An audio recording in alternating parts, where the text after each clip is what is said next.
ಶ್ರೀ ಗುರುಭ್ಯೋ ನಮಃ. ಮಧ್ವವಿಜಯದ 45ನೇ ಭಾಗ ಇದು. 44ನೇ ಭಾಗ ನಿನ್ನೆ ಮುಕ್ತಾಯ ಕಂಡಾಗ 8ನೇ ಸರ್ಗದ 34ನೇ ಶ್ಲೋಕ ಕೊನೆಗೊಂಡಿತ್ತು.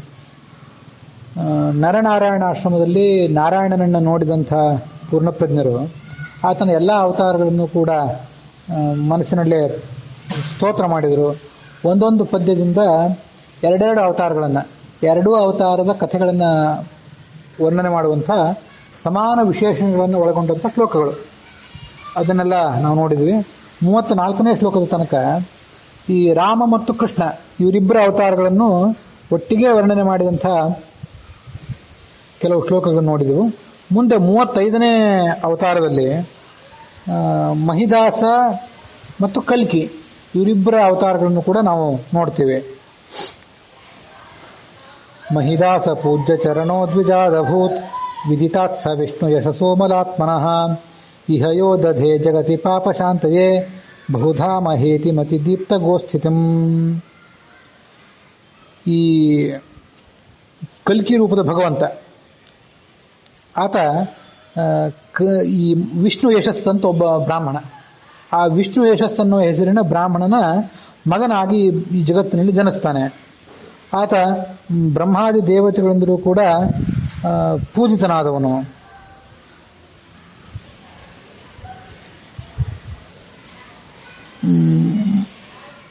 ಜಗತಿ ಪಾಪ ಶಾಂತೆಯೇ, ಜಗತ್ತಿನಲ್ಲಿ ಪಾಪದ ಹೆಚ್ಚಳ ಆದಾಗ ಆ ಪಾಪವನ್ನೆಲ್ಲ ಕಡಿಮೆ ಮಾಡಿ ಜಗತ್ತಿಗೊಂದು ಶಾಸ್ತಿ ಮಾಡಬೇಕು ಅಂತ ಆತನ ಒಂದು ಉದ್ದೇಶ ಆಗಿರ್ತದೆ. ಅದರಂತೆ ಆತ ಎಲ್ಲ ವ್ಯವಸ್ಥೆ ಮಾಡ್ತಾನೆ. ಅದು ಕಲಿಕೆಯ ವರ್ಣನ ಆಯಿತು. ಮುಂದೆ ಐತರೇಯ ಇತರ ಅಂತ ಒಬ್ಬಳು ಸ್ತ್ರೀ, ಅವನ ತಾಯಿ, ಅವನ ತಂದೆ ವಿಶಾಲ ಅನ್ನುವ ಹೆಸರಿನ ಒಬ್ಬ ಬ್ರಾಹ್ಮಣ. ಅವರಿಬ್ಬರ ಮೂಲಕವಾಗಿ ಈ ಮಹಿದಾಸ ಅನ್ನುವ ಹೆಸರಿನಿಂದಲೇ ಭಗವಂತ ಜನಿಸ್ತಾನೆ. ಅವನು ತನ್ನ ವಾಗ್ಝರಿಯಿಂದ ಎಲ್ಲರಿಗೂ ಕೂಡ ತತ್ವೋಪದೇಶ ಮಾಡ್ತಾನೆ.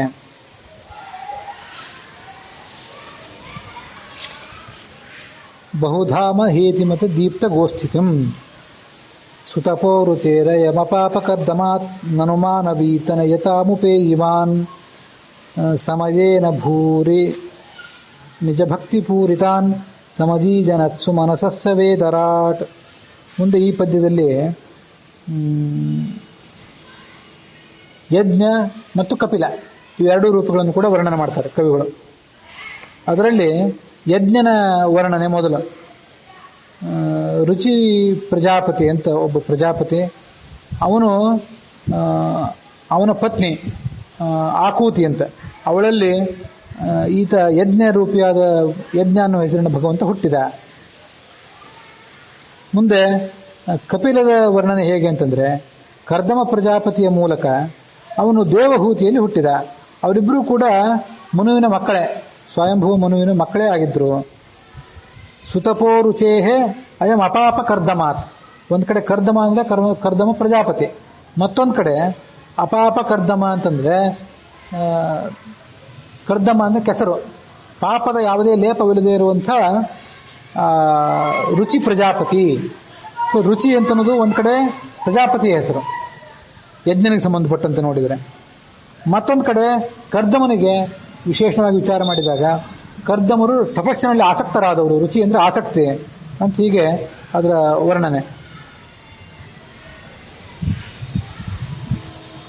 ಸಮಯೇನ ಭೂರಿ ನಿಜ ಭಕ್ತಿ ಪೂರಿತಾನ್ ಸಮಜೀಜನತ್ಸು ಮನಸಸ್ಸ ವೇದರಾಟ್. ಮುಂದೆ ಆ ಯಜ್ಞ ಏನು ಮಾಡಿದ, ದೇವರಾಜನ ಪದವಿಯನ್ನು ಆವಾಗ ಸ್ವೀಕಾರ ಮಾಡಿದ. ಒಂದೊಂದು ಮನ್ವಂತರದಲ್ಲಿ ಒಬ್ಬೊಬ್ಬ ಇಂದ್ರನಾಗಿರ್ತಾನೆ. ಆಗ ಸ್ವಯಂಭವ ಮನ್ವಂತರದಲ್ಲಿ ಇವನೇ ಇಂದ್ರನಾಗಿದ್ದ. ಆಗ ತುಷಿತರು ಅನ್ನುವ ಹೆಸರಿನ ಒಂದು ದೇವತೆಗಳ ಗುಂಪನ್ನು ಆತ ಹುಟ್ಟಿಸಿದ. ಭಾಗವತದಲ್ಲಿ ಹಾಗೇ ಇದೆ. ಪ್ರಜಾಪತಿಸ್ಥ ಭಗವಾನ್ ರುಚಿಸ್ತಸ್ಯಾಮಜೀ ಜನತ್ ಮಿಥುನಂ ಬ್ರಹ್ಮವರ್ಚಸ್ವಿ ಪರಮೇಣ ಸಮಾಧಿನ ಯಸ್ತಯೋ ಪುರುಷ ಸಾಕ್ಷಾತ್ ವಿಷ್ಣುರ್ ಯಜ್ಞ ಸ್ವರೂಪ ಧೃಕ್. ವಿಷ್ಣುವಿಗೆ ಯಜ್ಞ ಅಂತ ಹೆಸರು. ಪರಮಾತ್ಮ ಯಜ್ಞದ ರೂಪವನ್ನು ತಾಳಿದಾಗ ಅವನ ಪತ್ನಿ ಲಕ್ಷ್ಮೀದೇವಿ ದಕ್ಷಿಣ ಅನ್ನೋ ರೂಪವನ್ನು ತಾಳಿದಳು. ಅವರಿಬ್ಬರಲ್ಲಿ ಈ ತುಷಿತರು ತುಷ್ಟಾಯಾಮ್ ತೋಷಮಾಪನ್ನು ಅಜನೇತ್ ದ್ವಾದಶ ಆತ್ಮಜಾನ್, 12 ಜನ ತುಷಿತರು ಅನ್ನುವ ಹೆಸರಿನ ಮಕ್ಕಳನ್ನ ಈ ಯಜ್ಞ ರೂಪಿಯಾದ ಭಗವಂತ ಹುಟ್ಟಿಸಿದ. ಕಪಿಲ ರೂಪಿಯಾದ ಭಗವಂತನು ಕೂಡ ಎಲ್ಲರಿಗೂ ಕೂಡ ತತ್ವೋಪದೇಶವನ್ನು ಮಾಡಿದ. ಅದು ಆತನ ವರ್ಣನೆ.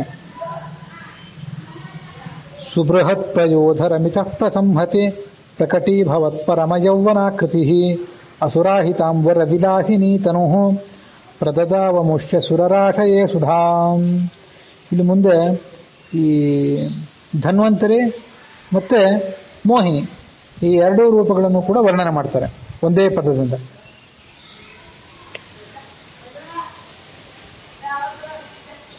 ಈ ಧನ್ವಂತರಿ ಅನ್ನೋ ಶಬ್ದಕ್ಕೆ ಅರ್ಥನೂ ಕೂಡ ಹಿಂದೆ ಹೇಳಿದ್ದೆ, ಇನ್ನೊಂದು ಬಾರಿ ಅದನ್ನು ಮನನ ಮಾಡಬೇಕು. ಧನ್ವ ಅಂತಂದ್ರೆ ಮರಳುಗಾಡು ಅಂತ ಅರ್ಥ. ಈ ಮರಳುಗಾಡಿನಂಥ ಈ ಸಂಸಾರ ಏನಿದೆಯಲ್ಲ ಅದರಲ್ಲಿ ಈತ ನೌಕೆಯಂತೆ ನಮ್ಮನ್ನು ದಾಟಿಸುವಂಥವನು, ಸಂಸಾರ ಅನ್ನೋ ಬೆಂಗಾಡಿನಿಂದ ನಮ್ಮನ್ನು ದಾಟಿಸುವವನು. ಅದರಿಂದ ಆತ ಧನ್ವಂತರಿ.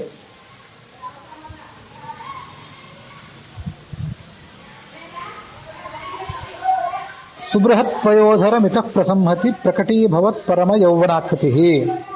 ಆ ಕ್ಷೀರಸಾಗರದಲ್ಲಿ ಆ ಪರ್ವತವನ್ನ, ಮಂದರ ಪರ್ವತವನ್ನು ಹಾಕಿ ಮಥನ ಮಾಡಿದಾಗ ಅಲ್ಲಿ ಈ ಧನ್ವಂತರಿಯ ಅವತಾರವಾಯಿತು. ಅವನು ತನ್ನ ಭಕ್ತರಾದಂಥ ದೇವತೆಗಳಿಗೆ ಅಮೃತವನ್ನು ಕೊಟ್ಟ. ಇದು ಧನ್ವಂತರಿದು. ಮತ್ತೆ ಅದೇ ಧನ್ವಂತರಿ ಕಡೆಯಿಂದ ರಾಕ್ಷಸರು ಅಮೃತವನ್ನು ಕಿತ್ತುಕೊಂಡು ತಾವೇ ಅದನ್ನು ಪಾನ ಮಾಡಬೇಕು ಅಂತ ಹೋದಾಗ ಆವಾಗ ವರವಿಲಾಸಿನೀತನು ಸ್ತ್ರೀ ರೂಪವನ್ನು ಭಗವಂತ ತಾಳಿದ. ಅದು ಕೂಡ ಸ್ತ್ರೀಯ ಎಲ್ಲಾ ಲಕ್ಷಣಗಳಿಂದಲೂ ಕೂಡಿದಂಥ ಸುಂದರವಾದಂಥ ಒಂದು ಆಕಾರ. ಅದನ್ನು ತಗೊಂಡು ಆ ದೇವತೆಗಳಿಗೆಲ್ಲರಿಗೂ ಕೂಡ ಆ ಅಮೃತವನ್ನು ಉಣಿಸಿದ. ಅಸುರಾಹಿತಾಂ, ರಾಕ್ಷಸರಿಗೆ ಮಾತ್ರ ಆ ಧನ್ವಂತರಿ ರೂಪದಿಂದ ಮತ್ತೆ ಮೋಹಿನಿ ರೂಪದಿಂದಲೂ ಕೂಡ ಆತ ವಂಚನೆ ಮಾಡಿದ. ಸುಜನಾಯ ದತ್ತ ಪದ ಆತ್ಮಶುದ್ಧಿದ ಸುಕುಮಾರ ರೂಪ್ಯ ಭವದೇಶ ಶಾಶ್ವತಃ ಅನಸೂಯಯ ಶುಚಿ ಮನೀಷಯ ಧೃತಃ ಪರಮಾದರೇಣ ಮುನಿಪುಂಗವೋಢಯ. ಮುಂದೆ ದತ್ತಾತ್ರೇಯ ಮತ್ತು ಸನತ್ಕುಮಾರ ಇವೆರಡು ಅವತಾರಗಳು. ಸುಜನಾಯ ದತ್ತ ಪದ, ಪದ ಅಂದ್ರೆ ಹೆಸರು ಅಂತ ಅರ್ಥ, ಪದವಿ ಅಂತ ಅರ್ಥ. ದತ್ತ ಅಂತ ಅವನಿಗೆ ಹೆಸರು ಬಂತು. ಸುಕುಮಾರ ರೂಪಿ ಅಂದ್ರೆ ಸನತ್ಕುಮಾರ ಅನ್ನುವಂತ ಹೆಸರಿದ್ದವನು. ಅನಸೂಯ ಶುಚಿ ಮನೀಷಯ ಧೃತಃ. ಆ ದತ್ತ ರೂಪಿಯಾದ ಭಗವಂತನ ತಾಯಿ ಹೆಸರು ಅನಸೂಯ. ಆಕೆ ಅತ್ರಿ ಋಷಿಗಳ ಪತ್ನಿ. ಸನತ್ಕುಮಾರನು ಕೂಡ ಅದೇ ಸಂದರ್ಭದಲ್ಲಿ ಬೇರೆ ಒಂದು ರೂಪದಿಂದ ಅವತಾರ ಮಾಡಿದ.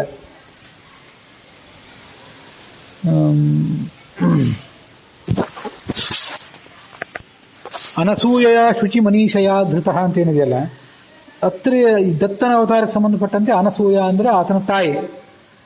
ಮತ್ತೆ ಸನತ್ಕುಮಾರನ ಅವತಾರಕ್ಕೆ ಸಂಬಂಧಪಟ್ಟಂತೆ ಅನಸೂಯ ಶುಚಿ ಮನೀಷಯ ಅಂತಂದ್ರೆ ಶುದ್ಧವಾದ ಬುದ್ಧಿ ಅಂತ ಅರ್ಥ. ಮನೀಷ ಅಂದ್ರೆ ಬುದ್ಧಿ, ಶುದ್ಧವಾದ ಮಾತ್ಸರ್ಯ ಕಾಮ ಕ್ರೋಧ ಯಾವುದೇ ದುರ್ಗುಣವಿಲ್ಲದೆ ಇರುವಂತಹ ಬುದ್ಧಿ.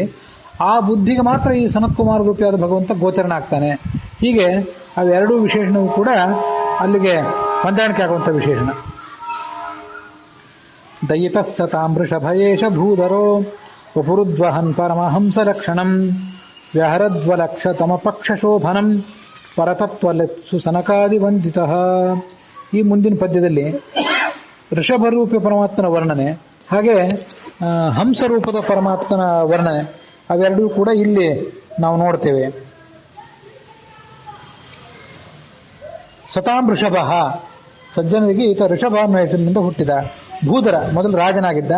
ರಾಜನಾಗಿ ತನ್ನ ಎಲ್ಲಾ ಕೃತ್ಯಗಳನ್ನು ನಿರ್ವಹಣೆ ಮಾಡಿ ವಾನಪ್ರಸ್ಥಾಶ್ರಮ ಸ್ವೀಕಾರ ಮಾಡಿ ಆತ ಪರಮಹಂಸ ಲಕ್ಷಣಂ, ಪರಮಹಂಸ ಅಂತ ಅತ್ಯಂತ ವಿರಕ್ತರಾದವರು ಹೇಗೆ ಸಂಚಾರ ಮಾಡಬೇಕು ಆ ಥರ ಸಂಚಾರ ಮಾಡಲಿಕ್ಕೆ ಪ್ರಾರಂಭ ಮಾಡಿದ ಅಂತ ವಿಚಿತ್ರವಾದ ಚರ್ಯೆಯನ್ನು ಆತ ತೋರಿಸಿದ.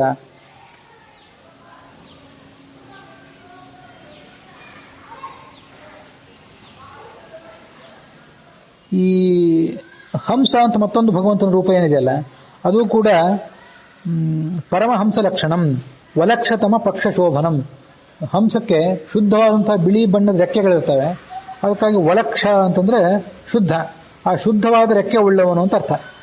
ಆ ಹಂಸರೂಪಿಯಾದ ಭಗವಂತನಿಂದ ತತ್ವಜ್ಞಾನವನ್ನ ಈ ದೇವತೆಗಳೆಲ್ಲ ಪಡ್ಕೊಂಡ್ರು. ಹಾಗೆ ಆ ಸನತ್ಕುಮಾರನ ಅವತಾರವು ಕೂಡ ಆ ರೀತಿಯಾಗಿ ಎಲ್ಲರಿಗೂ ಕೂಡ ಜ್ಞಾನವನ್ನು ಕೊಟ್ಟಂತ ಒಂದು ಅವತಾರ.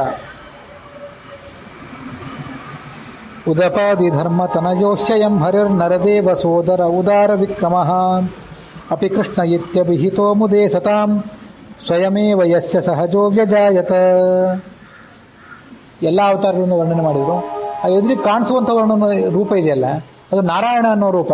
ಆ ನಾರಾಯಣ ರೂಪದ ಹಿನ್ನೆಲೆ ಏನು ಅದನ್ನು ಈಗ ಹೇಳ್ತಾರೆ.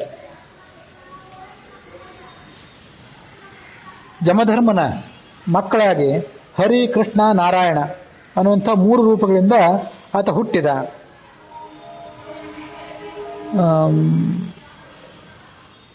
ಇದು ಭಾಗವತ ತಾತ್ಪರ್ಯದಲ್ಲಿ ಷಾಡ್ಗುಣ್ಯ ಅನ್ನೋ ಒಂದು ಗ್ರಂಥವನ್ನು ಉಲ್ಲೇಖ ಮಾಡಿ ಆಚಾರ್ಯರು ಒಂದು ಮಾತು ಹೇಳ್ತಾರೆ.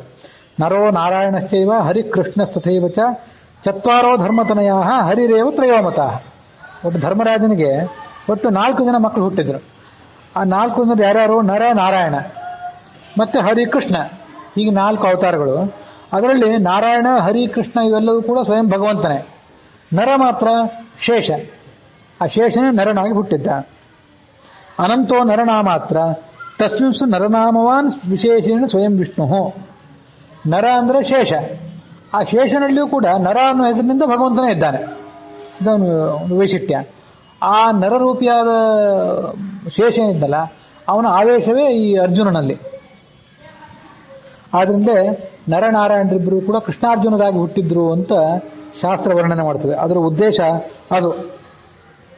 ತಸ್ಮಾ ಚತುರ್ಧ ಧರ್ಮಸ್ಯ ಜಾತೋ ವಿಷ್ಣು ರೀತಿರ್ಯತೆ. ಇಲ್ಲಿ ಕೂತಿರುವಂಥ ನಾರಾಯಣ ರೂಪ ಇದೆಯಲ್ಲ, ಆ ನರನಾರಾಯಣ ಆಶ್ರಮದಲ್ಲಿ ಬದರಿಯಲ್ಲಿ, ಅದು ಯಮಧರ್ಮನ 4 ಮಕ್ಕಳ ಪೈಕಿ ಒಂದು ರೂಪ. ಇವರು ಅದನ್ನ ಆಚಾರ್ಯರು ಅದನ್ನು ಪ್ರಶಂಸೆ ಮಾಡಿದರು. ಒಂದು ಶ್ಲೋಕ ಹೇಳಿದರು. ಪರಮಾತ್ಮನೇ ಸತತಮೇಕ ರೂಪಿಣೆ. 10 ರೂಪ ಇದ್ದವನು. ದಶರೂಪಿಣೆ ಶತಸಹಸ್ರ ರೂಪಿಣೆ ಅವಿಕಾರಿಣೆ ಸ್ಫುಟ ಮನಂತ ರೂಪಿಣೆ ಸುಖಚಿತ್ ಸಮಸ್ತತನವೇ ನಮೋ ನಮಃ. ಪರಮಾತ್ಮ ಯಾವತ್ತೂ ಕೂಡ ಒಂದೇ ರೂಪ ಉಳ್ಳವನು. 10 ರೂಪ ಉಳ್ಳವನು ಹೌದು, 100 ರೂಪ ಉಳ್ಳವನು ಹೌದು, ಮತ್ತೆ 1000 ರೂಪ ಉಳ್ಳವನು ಕೂಡ ಹೌದು. ಏಕರೂಪ ಅಂದ್ರೆ ಮುಖ್ಯವಾಗಿ ಆತ ಆತ್ಮ ಅನ್ನೋ ಶಬ್ದದಿಂದ ವಾಚ್ಯ. ಎಲ್ಲರಲ್ಲಿಯೂ ಕೂಡ ಆತ್ಮ ಅಂದ್ರೆ ಆಯಾ ವ್ಯಕ್ತಿಗೆ ಸ್ವಾಮಿಯಾಗಿ ಆತ ಇರ್ತಾನೆ. ಅದಕ್ಕೆ ಆತ ಏಕರೂಪಿ. ಮತ್ತೆ 10 ರೂಪ ಉಳ್ಳವನು. 10 ರೂಪ ಉಳ್ಳವನು ಅಂತಂದ್ರೆ ಮತ್ಸ್ಯ ಮೊದಲಾದ 10 ರೂಪಗಳು ಉಳ್ಳವನು ಅಂತ ಅರ್ಥ. ಇನ್ನ ಶತರೂಪ ಉಳ್ಳವನು, 100 ರೂಪ ಉಳ್ಳವನು, 1000 ರೂಪ ಉಳ್ಳವನು ಅಂತಂದ್ರೆ ನಾರಾಯಣ ಮೊದಲಾದ 100 ರೂಪಗಳಿವೆ. ನಾರಾಯಣ ಇತ್ಯಾದಿ ಕೆಲವು 100 ರೂಪಗಳು. ಅದೊಂದು ಸ್ತೋತ್ರವೇ ಇದೆ. 1000 ರೂಪ ಉಳ್ಳದ್ದು ಅಂದ್ರೆ ವಿಷ್ಣು ಸಹಸ್ರ ನಾಮ. ಅಲ್ಲಿ ಬಂದಿರುವಂತಹ 1000 ಹೆಸರುಗಳು. 1000 ಹೆಸರುಗಳು ಮಾತ್ರ ಅಲ್ಲ, 1000 ರೂಪಗಳು ಕೂಡ ಅವು. ಹೀಗೆ 1000 ಇವೆ, 100 ಇವೆ, 10 ಇವೆ, 1 ರೂಪಗಳು ಭಗವಂತನದಿದೆ. ಇದೆಲ್ಲವೂ ಅವಿಕಾರಿ ಎಂದೂ ಕೂಡ ಯಾವುದೇ ವಿಕಾರವನ್ನು ಹೊಂದದೇ ಇರುವಂತಹ ರೂಪಗಳು. ಅನಂತ ರೂಪಿಯಾದವನು, ಆತನಿಗೆ ನಮಸ್ಕಾರ ಅಂತ ಆಚಾರ್ಯ ನಮಸ್ಕಾರ ಮಾಡಿದರು. ಆ ನಾರಾಯಣ ರೂಪಿಯಾದ ಭಗವಂತ ಆಚಾರ್ಯರನ್ನು ಸ್ವಾಗತ ಮಾಡಿದ. ಮತ್ತೆ ಆ ವೇದವ್ಯಾಸರನ್ನು ಕೂಡ ಆತ ಸ್ವಾಗತ ಮಾಡಿದ. ಅವರೆಲ್ಲರೂ ಕೂಡ ವೇದವ್ಯಾಸ ಮತ್ತು ನಾರಾಯಣರು ಕೂತ್ಕೊಂಡ ಮೇಲೆ ಆಚಾರ್ಯರು ಕೂಡ ಅಲ್ಲಿ ಕೂತ್ಕೊಂಡ್ರು. ಅಲ್ಲಿ ನಾನಾ ಥರದ ಕಥೆಗಳನ್ನೆಲ್ಲ ಅವರು ಆಡಿದರು. ತತ್ವಜ್ಞಾನಕ್ಕೆ ಸಂಬಂಧಪಟ್ಟ ಚರ್ಚೆಗಳನ್ನು ಮಾಡಿದರು. ಮತ್ತೆ ಆ ನಾರಾಯಣ ರೂಪಿಯಾದ ಭಗವಂತ ಈ ಮಧ್ವರನ್ನು ನೋಡಿ ಅವ್ರಿಗೊಂದು ಆದೇಶ ಕೊಟ್ಟ. ಶೃಣು, ಇದನ್ನೊಂದು ಮಾತನ್ನು ಕೇಳು, ಇದು ದೇವತಾ ಕಾರ್ಯ, ಧೈರ್ಯದಿಂದ ಈ ಕೆಲಸವನ್ನು ನೀನು ಮಾಡಬೇಕು. ಬೇರೆ ಯಾರಿಗೂ ಈ ಕೆಲಸವನ್ನು ಮಾಡ್ಲಿಕ್ಕಾಗೋದಿಲ್ಲ. ಅದನ್ನ ಮಾಡಿ ನೀನು ನಿನ್ನ ಅವತಾರವನ್ನು ಸಫಲಗೊಳಿಸ್ಕೋಬೇಕು. ತವ ಅವತರಣಂ ಮಹಾಫಲಂ ಅಂತ ಒಂದು ಕೆಲಸ ಮಾಡಬೇಕು. ಏನ್ ಮಾಡಬೇಕು ಕೆಲಸ ಅಂತಂದ್ರೆ, ಈಗ ಈ ವೇದವ್ಯಾಸರು ಬ್ರಹ್ಮಸೂತ್ರಗಳನ್ನು ರಚನೆ ಮಾಡಿದ್ದಾರಲ್ಲ, ಆ ಬ್ರಹ್ಮಸೂತ್ರಗಳ ವಾಸ್ತವ ಅಭಿಪ್ರಾಯವನ್ನು ಮುಚ್ಚಿ ಅದಕ್ಕೇನೇನೋ ಕೆಟ್ಟ ಭಾಷ್ಯಗಳನ್ನು ಕೆಲವರು ಬರೆದು ಬಿಟ್ಟಿದ್ದಾರೆ. ನೀನು ಆ ಕೆಟ್ಟ ಭಾಷ್ಯವನ್ನು ಖಂಡನೆ ಮಾಡಿ ಅದರ ನಿಜವಾದ ಅಭಿಪ್ರಾಯವನ್ನು ವ್ಯಕ್ತ ಮಾಡಬೇಕು. ಮತ್ತೆ ಬ್ರಹ್ಮಸೂತ್ರಗಳಿಗೆ ಮಾತ್ರ ಕೆಟ್ಟ ಅರ್ಥವನ್ನು ಹೇಳಿದ್ದಲ್ಲ, ಶ್ರುತಿಗಳು, ಸ್ಮೃತಿಗಳು, ಆ ಪುರಾಣಗಳು ಎಲ್ಲದಕ್ಕೂ ಕೂಡ ತಪ್ಪ ಅರ್ಥವನ್ನ ಈ ಎಲ್ಲ ವಾದಿಗಳು ಹೇಳಿಬಿಟ್ಟಿದ್ದಾರೆ. ಆದ್ರಿಂದ ಜ್ಞಾನ ಅಂತ ಅನ್ನೋದು ಮುಚ್ಚಿ ಹೋಗಿದೆ. ನೀನೇನ್ ಮಾಡಬೇಕು? ಕುರು ಸೂತ್ರ ಭಾಷ್ಯಂ ಅವಿಲಂಬಿತಂ ವೃಜೇಹೇ, ಬೇಗ ಭೂಲೋಕಕ್ಕೆ ಹೋಗು, ಅಲ್ಲಿ ಬ್ರಹ್ಮಸೂತ್ರ ಭಾಷ್ಯವನ್ನು ರಚನೆ ಮಾಡು. ಮತ್ತೆ ಆ ವೇದವ್ಯಾಸರ ಭಗವಂತನ ನಿಜವಾದ ಸಿದ್ಧಾಂತ ಏನಿದೆ, ಅವರ ಅಭಿಪ್ರಾಯ ಏನಿದೆ, ಆ ಅಭಿಪ್ರಾಯವನ್ನ ಆ ಸೂತ್ರಗಳಲ್ಲಿ, ಪುರಾಣಗಳಲ್ಲಿ, ವೇದಗಳಲ್ಲಿ, ಮಹಾಭಾರತ ರಾಮಾಯಣಾದಿಗಳಲ್ಲಿ ಹೇಗೆ ಹುಡುಕಬೇಕು ಅಂತ ಅನ್ನೋದನ್ನ ಬೇರೆ ಬೇರೆ ಗ್ರಂಥಗಳನ್ನು ರಚನೆ ಮಾಡಿ ತಿಳಿಸು. ಆ ಆಚಾರ್ಯರು ಆ ನಾರಾಯಣನ ಮಾತನ್ನು ಕೇಳಿದರು. ಅದು ನಾರಾಯಣ ಆಡಿದ ಮಾತುಗಳು ಒಂದೆರಡೇ ಮಾತುಗಳಾಗಿದ್ದವು, ಆದರೆ ಮಾತುಗಳಿಗೆ ಅನಂತವಾದ ಅರ್ಥ ಇತ್ತು. ಈ ಗ್ರಂಥಗಳನ್ನು ರಚನೆ ಮಾಡು, ಭೂಲೋಕಕ್ಕೆ ಹೋಗು ಅಂತಂದ್ರೆ ವೇದವ್ಯಾಸರನ್ನ ಮತ್ತೆ ನಾರಾಯಣನನ್ನು ಬಿಟ್ಟು ಹೋಗಬೇಕಲ್ಲ. ಅವರ ವಿರಹವನ್ನು ಆಚಾರ್ಯರಿಗೆ ತಾಳ್ಲಿಕ್ಕಾಗಲಿಲ್ಲ. ಭವತೋರಿತಸ್ಸ ತತ ಸೇವನಾಮೃತೆ ಮಮ ಮಂಕ್ತುಮಸ್ತು ಭಗವನ್ನನುಗ್ರಹ ನ ಲಭೇಯ ವಲ್ಲಭತಮೇದೃಶಂ ಸುಖಂ ಜಗತಾಂತ್ರಯೇಪಿ ಜಗದೇಕ ಮಂಗಲಂ. ನಿಮ್ಮಿಬ್ಬರ ಸೇವಾ ಮಾಡ್ತಾ ಆ ಸೇವೆ ಎಂಬ ಅಮೃತದಲ್ಲಿ ನಿತ್ಯ ಸ್ನಾನ ಮಾಡಿಕೊಂಡು ನಾನು ಇರ್ಲಿಕ್ಕೆ, ನನಗೆ ಅವಗಾಹನ ಮಾಡಿಕೊಂಡು ಇರ್ಲಿಕ್ಕೆ ನನಗೆ ಅನುಗ್ರಹ ಮಾಡ್ರಿ. ನಿಮ್ಮ ಸೇವಾದಲ್ಲಿ ನನಗೇನು ಸುಖ ಕಾಣ್ತದಲ್ಲ, ಈ ಸುಖ ಜಗತ್ತಿನಲ್ಲಿ ಎಲ್ಲಿಯೂ ಕೂಡ, ಮೂರು ಲೋಕದಲ್ಲಿಯೂ ಕೂಡ ಬೇರೆ ಯಾವ ಕೆಲಸವನ್ನು ಮಾಡಿದರೂ ನನಗೆ ಸಿಗೋದಿಲ್ಲ. ಅಂಥದ್ದೊಂದು ಅವಕಾಶ ನನಗೆ ಮಾಡಿಕೊಡ್ರಿ ಆಚಾರ್ಯ ಕೇಳಿದರು. ಬ್ರಹ್ಮಸೂತ್ರ ಭಾಷ್ಯವನ್ನ, ಬೇರೆ ಬೇರೆ ಗ್ರಂಥಗಳನ್ನ ನಾನು ಕಲಿಯುಗ ಈ ಭೂಲೋಕಕ್ಕೆ ಹೋಗಿ ಯಾಕೆ ಬರೀಬೇಕು? ಯಾಕೆಂದ್ರೆ ಇದು ಕಲಿಕಾಲ. ಶಾಸ್ತ್ರಗಳನ್ನ ಅಧ್ಯಯನ ಮಾಡಿ ಅದನ್ನು ತಿಳ್ಕೊಳ್ಳುವಂತ ಸ್ವಚ್ಛವಾದ ಬುದ್ಧಿ ಅಲ್ಲಿ ಯಾರಿಗೂ ಇಲ್ಲವೇ ಇಲ್ಲ. ಈಗ ಜನರೆಲ್ಲರೂ ಆ ಯಾವ ಯೋಗ್ಯತೆಯನ್ನು ಉಳಿಸಿಕೊಂಡಿಲ್ಲ. ಅಯೋಗ್ಯರಾದವರಿಗೆ ಆ ತತ್ವೋಪದೇಶವನ್ನು ವರ್ಣನೆ ಮಾಡೋದೇನಿದೆಯಲ್ಲ, ಅದು ಬಹಳ ಕ್ಷುಲ್ಲಕವಾದ ಕೆಲಸ. ಹವ್ಯದಾನಮಿವ ನಿಂದತೆ ಶುನೆ. ಹವ್ಯ, ಚರು ಇದನ್ನೆಲ್ಲ ಯಜ್ಞದಲ್ಲಿ ಹಾಕಬೇಕೇ ಹೊರತು ನಾಯಿ ಹಾಕಬಾರ್ದು. ನಾಯಿಗೆ ಹವ್ಯ ವಿಧಾನವನ್ನು ಮಾಡಿದರೆ ಅದು ಹೇಗೆ ಹೇಯ ಕೃತ್ಯವೋ ಹಾಗೆ ಅಯೋಗ್ಯರಾದವರಿಗೆ ತತ್ವೋಪದೇಶ ಮಾಡಿದರೆ ಅದು ಕೂಡ ಹೇಯವಾದ ಕೆಲಸ. ಆಗ ನಾರಾಯಣ ರೂಪದ ಭಗವಂತ ಹೇಳಿದ, ಜನರೆಲ್ಲರನ್ನು ಕೂಡ ಅಯೋಗ್ಯರನ್ನು ಬೇಡ, ಸದ್ಗುಣಗಳುಳ್ಳಂಥ ಸತ್ಸ್ವರೂಪವುಳ್ಳಂಥ ಅನೇಕ ಜನರು ಭೂಲೋಕದಲ್ಲಿದ್ದಾರೆ. ಅವರೆಲ್ಲ ಮಣಿಗಳಂತೆ. ಇವತ್ತು ಅವರ ಆ ಮಣಿಗಳ ಮೇಲೆ, ವಜ್ರಗಳ ಮೇಲೆ ಕೆಸರು ಮುಚ್ಚಿ ಹೋಗಿದೆ, ಅವರೆಲ್ಲ ಹಾಗೆ ಬಿದ್ದಿದ್ದಾರೆ. ಆ ಕೆಸರನ್ನು ತೊಳೆಯಬೇಕಾದ್ರೆ ಗೋಗಣ, ಗೋ ಅಂದ್ರೆ ನೀರು, ನೀರನ್ನು ಹಾಕಿ ಮಣಿಗಳನ್ನು ಹೇಗೆ ಸ್ವಚ್ಛ ಮಾಡ್ತಾರೋ ಹಾಗೆ ನೀನು ನಿನ್ನ ಮಾತುಗಳ ಮೂಲಕ ಆ ಮುತ್ತು ರತ್ನಗಳಿಂತಿರುವಂಥ ಆ ಸಜ್ಜನರನ್ನು ಉದ್ಧಾರ ಮಾಡುವ ಅಂತ ಯೋಗ್ಯತೆ ಇದ್ದವರು ಇದ್ದಾರೆ. ನೀನು ಈ ಎಲ್ಲ ಕೆಲಸವನ್ನು ಮಾಡಿದರೆ ನಿನಗೊಂದು ದೊಡ್ಡ ಕೀರ್ತಿ ಬರ್ತದೆ. ಆ ಕೀರ್ತಿ ಈ ಸೂರ್ಯನ ಬೆಳಕು ಗೂಬೆಗಳನ್ನು ಹೇಗೆ ಹೊಡೆದಟ್ಟುತ್ತದೋ ಅದರಂತೆ ಇವರಿಗೆ ಆಗಿರುವಂತಹ, ಈ ಜನರಿಗೆ ಆಗಿರುವಂತಹ ದುಃಖ ಏನಿದೆ, ಆ ದುಃಖವೆಲ್ಲವೂ ಕೂಡ ನಿನ್ನ ಕೀರ್ತಿಯಿಂದ ಹೊರಟು ಹೋಗ್ತದೆ. ಕಮಲಾಕರಾನಿವ ಶುಭಾನ್ ಪ್ರಬೋಧಯೇತ್. ಸೂರ್ಯನ ಕಿರಣವಿದ್ರೆ ಆ ಕಮಲಗಳೆಲ್ಲ ಸರೋವರದಲ್ಲಿ ಅರಳಿ ನಿಲ್ತವೆ. ಹಾಗೆ ಸಜ್ಜನರೆಲ್ಲರೂ ಕೂಡ ತಮ್ಮ ದುಃಖವನ್ನು ಕಳ್ಕೊಂಡು ಅವರು ಅರಳಿ ಸಂತೋಷ ಪಡ್ತಾರೆ. ಇದು ನನ್ನ ಆಜ್ಞೆ, ನನ್ನ ಪರಮಾಜ್ಞಾ ಅಂತ ತಿಳ್ಕೋ. ಇದು ಆ ನಾರಾಯಣ ರೂಪದ ಭಗವಂತನ ಮೂಲಕ ಆ ಆಜ್ಞೆಯನ್ನು ಬಂತಲ್ಲ, ಅದು ಒಂದು ಸರಸ್ವತಿ ನದಿ ಪರ್ವತದಿಂದ ಕೆಳಗಿಳಿದು ಬಂದು ಸಮುದ್ರಕ್ಕೆ ಸೇರ್ತದಲ್ಲ, ಹಾಗೆ ಆಯಿತು ಅಂತ ಹೇಳ್ತಾರೆ. ಈ ಮಾತೆ ನಾರಾಯಣನ ಆಜ್ಞೆ ಅನ್ನೋದೇ ಒಂದು ಸರಸ್ವತಿ. ನಾರಾಯಣನೇ ಮಹೀಧರ, ದೊಡ್ಡ ಪರ್ವತ ಇದ್ದಂತೆ. ಅದು ಕೆಳಗಿಳಿದು ಬಂತು. ಇಳಿದು ಬಂದು ದ್ವಿಜರಾಜ ಗೋ ವಿಷಯತಾತಿ ಪೂರಿತಂ ಮಧ್ವ ಪೃಥುಬುದ್ಧಿ ವಾರಿಧಿಂ. ಈ ಮಧ್ವರು ಅಂತನೋದೇ ಒಂದು ದೊಡ್ಡ ಸಮುದ್ರ. ಈ ಸಮುದ್ರ ಈಗಾಗಲೇ ವೇದವ್ಯಾಸರ ಮಾತುಗಳನ್ನ, ಅವರ ತತ್ವೋಪದೇಶವನ್ನು ಕೇಳಿ ತುಂಬಿತ್ತು. ಆ ತುಂಬಿದ ಸರೋವರಕ್ಕೆ ನಾರಾಯಣ ಅನ್ನುವ ಒಂದು ಪರ್ವತದಿಂದ ಇಳಿದು ಬಂದಂಥ ಸರಸ್ವತಿ ನದಿಯು ಕೂಡ ಅದನ್ನು ಮತ್ತಷ್ಟು ತುಂಬಿಸಿತು ಅಂತ ಆಚಾರ್ಯರು ಅದನ್ನು ಒಪ್ಕೊಂಡ್ರು. ಅಭಿಧಾಯ ಆಯಿತು, ಬಾಢಂ ತಾವು ಹೇಳಿದಂತೆ ಆಗಲಿ ಅಂತ ಒಪ್ಕೊಂಡ. ಅವರಿಬ್ಬರ ಆಜ್ಞೆಯನ್ನು ಕೂಡ ಅವರು ಸ್ವೀಕಾರ ಮಾಡಿದರು. ನೀವು ಹೇಳಿದಂತೆ ಮಾಡ್ತೀನಿ ಅಂತ ಒಪ್ಕೊಂಡ್ರು. ಈ ಆಜ್ಞೆಯನ್ನು ಬೇರೆ ಯಾರಿಗೂ ಮಾಡ್ಲಿಕ್ಕೆ ಸಾಧ್ಯವಿಲ್ಲ, ನೀವೇ ಇದನ್ನು ಸ್ವೀಕಾರ ಮಾಡಬೇಕು ಅಂತ ಅವ್ರು ಹೇಳಿದ್ರು. ಅದರಂತೆ ಇವರು ಅದನ್ನು ಸ್ವೀಕಾರ ಮಾಡಿದರು. ಆಮ್ನಾಯಾಸ್ತಯ ಇವ ತತ್ವಬೋಧಕಾಸ್ತೆ ಪಾಪಘ್ನಾಸ್ತಯ ಇವ ಪಾವಕಾಃ ಪ್ರಜಾನಾಂ ಲೋಕಾವಾ ಸಕಲ ಭೃತಸ್ತಯೋತ್ತರೇಜುಃ ಸಾನಂದ ಮುನಿಸುತ ಧರ್ಮಸೂರು ಮಧ್ವಾಃ 3 ವೇದಗಳಂತೆ, ಋಗ್ ಯಜುಸ್ ಸಾಮ ಅನ್ನೋಂಥ 3 ವೇದಗಳು. ಅದರಿಂದಲೇ ನಮಗೆ ತತ್ವಜ್ಞಾನ ಬರಬೇಕು. ಮತ್ತೆ ಗಾರ್ಹಪಸ್ಥ, ದಕ್ಷಿಣಾಗ್ನಿ ಮತ್ತೆ ಆಹವನಿ ಅನ್ನುವಂಥ 3 ಅಗ್ನಿಗಳಂತೆ.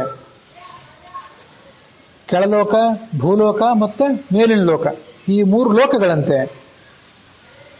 ಅದರಂತೆ ಈ ಆಚಾರ್ಯರು, ವೇದವ್ಯಾಸರು ಮತ್ತೆ ನಾರಾಯಣ, ಧರ್ಮನ ಮಗನ ಅಂತ ನಾರಾಯಣ, ಆ 3 ಜನ ವೇದಗಳಂತೆ, ಅಗ್ನಿಗಳಂತೆ, 3 ಲೋಕಗಳಂತೆ ಆ ನರನಾರಾಯಣ ಆಶ್ರಮದಲ್ಲಿ ಶೋಭಿಸಿದರು.